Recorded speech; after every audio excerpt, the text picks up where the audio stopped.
Dans une vidéo précédente, j'évoquais la question du pardon et j'aimerais ici revenir sur un point pour approfondir ou peut-être aussi quelque peu éclaircir mes propos pour éviter une confusion importante. J'aimerais pour cela répondre à une question: pourquoi doit-on pardonner? On pourrait aussi reformuler la question autrement: en pardonnant, qui libère-t-on du péché? Pour répondre à cette question, il faut bien comprendre ce qu'est le péché et surtout quelles sont les conséquences du péché. Lorsque quelqu'un nous offense, pêche contre nous, il nous fait un mal. Mais le danger, c'est que ce mal peut en retour produire un mal. C'est ce que l'on appelle la vengeance. Ce mal, cette vengeance, peut être exercée contre la personne qui nous a fait du mal, mais ce mal peut aussi toucher d'autres personnes qui ne sont pas directement, qui ne nous ont pas directement offensés. Et c'est ainsi que le péché se répand. En fait, on peut utiliser une métaphore très simple pour comprendre ce principe, c'est celui de la petite graine. Lorsque quelqu'un pêche contre nous, lorsque quelqu'un nous fait du mal, bien sûr, lui-même pêche, mais il plante aussi une petite graine de péché dans notre cœur. Cette graine de péché ne veut pas dire que nous avons commis un péché, mais en la laissant croître, nous laissons croître le péché en nous, et cela peut ensuite nous conduire nous-mêmes à pécher. Alors c'est quelque chose qui peut paraître assez surprenant au premier abord, mais qui est en réalité largement confirmé par de nombreux faits. Et il suffit un peu de s'intéresser à la criminologie pour s'en rendre compte. La criminologie, c'est l'étude des crimes par les sciences sociales. Cela peut être l'histoire, la sociologie, la psychologie. Lorsqu'on regarde le profil des grands criminels, ceux notamment qui commettent les crimes les plus abominables, on se rend compte que souvent, ils ont pu eux-mêmes être victimes d'actes violents ou de crimes durant leur enfance.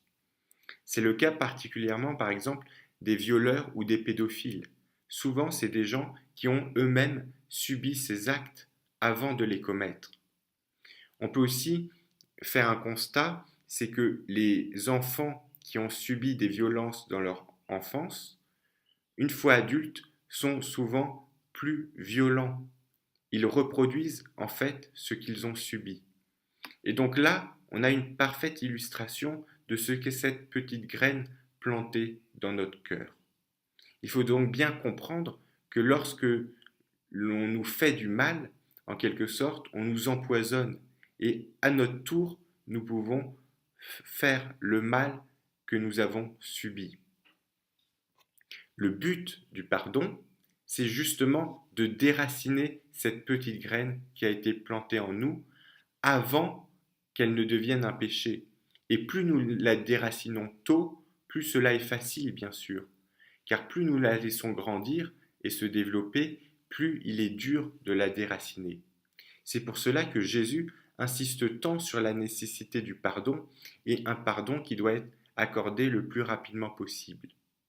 Mais il faut bien comprendre que ce pardon vise à nous libérer, nous, du péché, et non pas l'autre. Il n'est pas possible, nous-mêmes, de libérer la personne qui nous a offensés de son péché. Seule la repentance peut la libérer du péché. Mais nous avons donc chacun notre responsabilité. En tant que victime, il faut pardonner. Et le but du pardon est de nous éviter nous-mêmes de tomber sous l'esclavage du péché.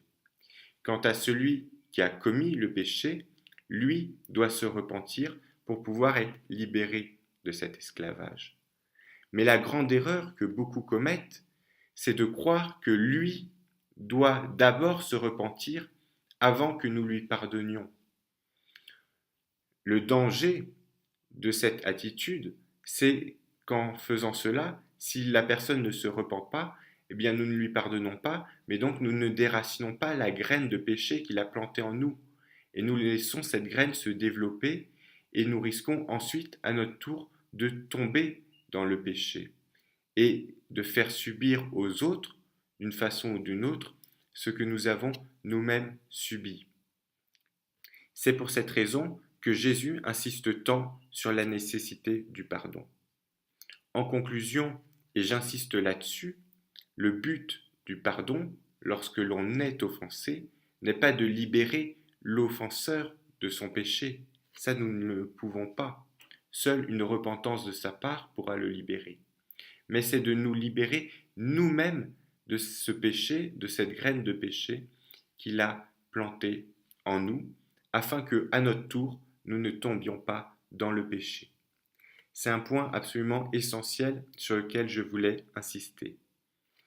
Si tu as une remarque, tu peux me laisser un commentaire. Si tu as une question, je t'invite plutôt à me contacter directement via mon blog ou ma page Facebook.